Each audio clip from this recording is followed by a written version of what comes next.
Gotta Love Connecticut Hockey had the chance to sit down with Mike Cavanaugh, the new head coach of the UCONN men's hockey team. Mike played hockey and earned his bachelor's degree at Bowdoin College and his master's in sports management at Bowling Green University. After a successful 18-season career on the coaching staff at Boston College, Mike will now lead the UCONN men as they prepare to join Hockey East in 2014. Let's meet the coach. Mike, thank you for coming here today. Very excited to be here and support hockey in the state of Connecticut. Mike's really going to give us a good general idea about his background in youth hockey and how he plans on attacking the job here at the University of Connecticut. But first, growing up in North Andover, what made you get into hockey?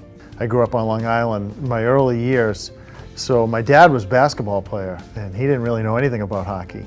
But we moved up to North Andover, Massachusetts, and just so happened lived on a Stevens Pond, and it was right there, and I just went out one winter and started skating and really enjoyed it. Myself and Andy Hines and Steve Hines, and Steve went on to play for the Boston Bruins, and Andy played at Merrimack College, and Eddie Ronan, who wound up playing at Boston University and won a Stanley Cup for Montreal, and then Robbie Cheevers, who was Jerry Cheevers' son. We all started playing together at a young age. We used to be able to go into the Bruins locker room when we were real young.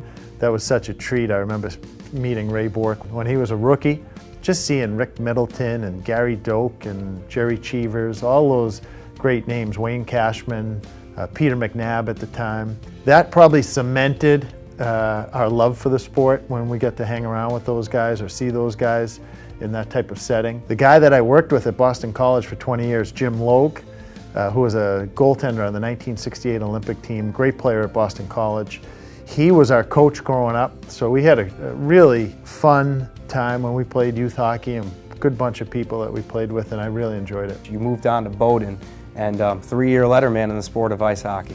I was actually dual sport. I played football there as well. My dad was a high school football coach in North Andover for years, and he probably gave me my love for coaching. So I loved playing football as well. So when I went to Bowdoin, one of the reasons I went was because they were supporting the fact that I wanted to play both sports. I really enjoyed my time there. I went in again as a defenseman, and about halfway through my junior year, I was up ice a little too much, and Coach Mahar moved me up to forward. And you were the captain of your football team. I was captain of both the football and hockey team my senior year. So what made you gravitate and stay with the hockey? I coached a year of football at Bowdoin, and then after that year, I figured I wanted to try hockey as well. And Jerry York gave me a chance to go out to Bowling Green as a graduate assistant. From there, I was able to get a job at Dartmouth, and it just kind of snowballed from there. I worked 2 years at Dartmouth College, and when Jerry came back to BC, he was able to hire me. It just so happened that I started coaching hockey instead of football. What kind of bumps and bruises did you have along the way trying to get all the way up to BC there? You know, I think the hardest thing for people who are aspiring to be coaches is that, especially at the collegiate level, you're going to work for nothing for a few years. You're working summer jobs, you're working lots of camps, but I mean, I was painting. You were doing anything to make ends meet, and I think it's a little better now when you get started, but to break in, I think you have to be willing to basically work for nothing, volunteer, and show how passionate you are about the sport and how dedicated you are to the profession to get that first break. What was it like in such a big atmosphere of hockey, you know, Boston, very big hockey town? People don't realize when we got to BC, they're in the midst of 6 straight losing seasons. And it was a big reclamation project at the time. There wasn't a lot of scholarship money. We had to start basically from scratch there. Probably a lot similar to how I'm looking at coming into this job right here, where we have a lot of good players, and this year we're going to have a chance. I think they did very well in the Atlantic Hockey League last year, and I think there's no reason to believe we can't be successful in the Atlantic Hockey League again. However, going into Hockey East, we're only going to have, you know, that first year 10 scholarships. So that will be a challenge. I will certainly revert back to my BC days early on because it's kind of how we started there. Now everybody thinks of BC and such a great hockey program, but as you mentioned, it didn't start off that way, and you guys had a lot of competition in the area. How do you use that to kind of find the right players for UConn as you transition on to the next league? The hardest part is patience.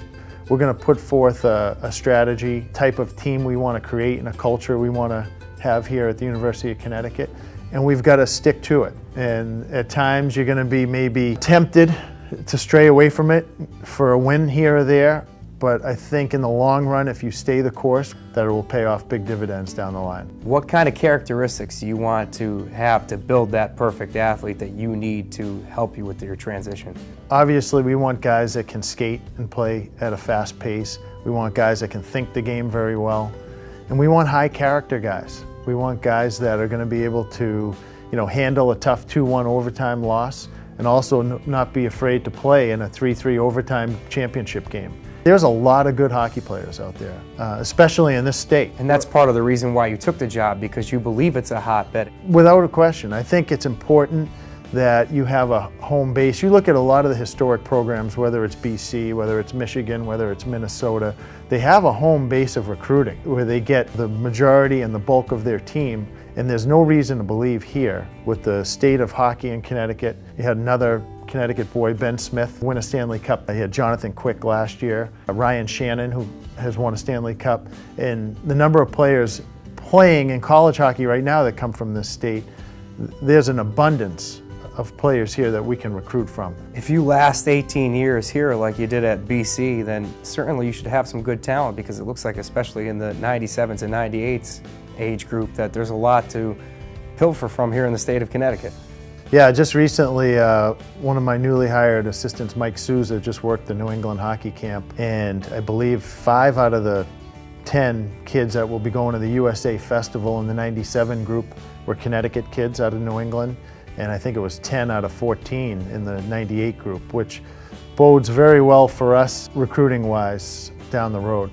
What kind of developmental stuff do you think that you'll be able to do here, and what kind of programs do you think that you can have here? I think we can have a very special program here at the University of Connecticut. I know that everyone is on board here, and I think if you look at the track record at the University of Connecticut, it's not just basketball they win national championships in. They've won them in soccer, field hockey. It's a very successful athletic department.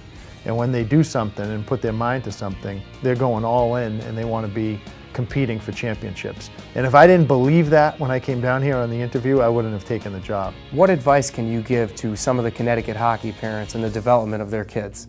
I think the most important thing, and we all lose sight of this, I'm a parent, is that the kids need to have fun. They've got to enjoy it at a young age. And I think if it's too regimented and too driven by games and wins and losses at the ages of 8 to 12, that you're going to lose a lot of young, talented players.